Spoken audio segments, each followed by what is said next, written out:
今集我哋會帶大家睇下寶邑路邑庭居裏面有咩設施，同時參觀單位裏面嘅間隔同環境，等大家可以更深入咁了解。由大門位置走入嚟，會見到保安室。邑庭居設有24小時嘅保安，為住戶提供安全嘅環境居住。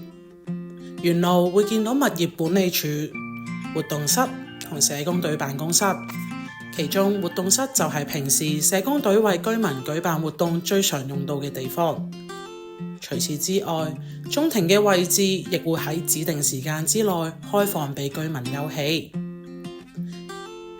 另外，邑庭居會有清潔工定期清潔公共地方，令住戶可以喺一個乾淨衛生嘅地方去生活。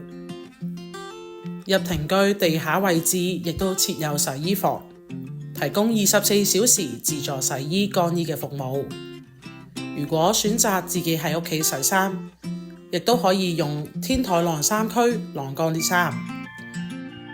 為咗方便居民出入，喺大門嘅位置亦都設有單車同嬰兒車嘅泊車位，非常之咁方便。而喺信箱嘅位置就有資訊速遞欄，將將軍澳區嘅各類資訊定期更新俾居民知道。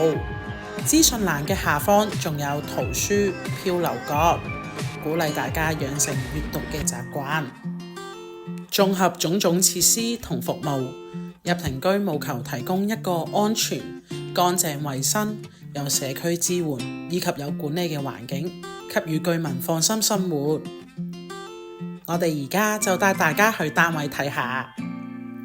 單位採用咗開放式嘅設計，採光效果相當唔錯。單位已經設有熱水爐、花灑、抽氣扇等基本設備，而且每個單位都有獨立嘅水電錶。2人單位係123尺，3人單位201尺。下一集我哋將會邀請已經入住邑庭居嘅街坊，分享下佢喺邑庭居嘅生活點滴。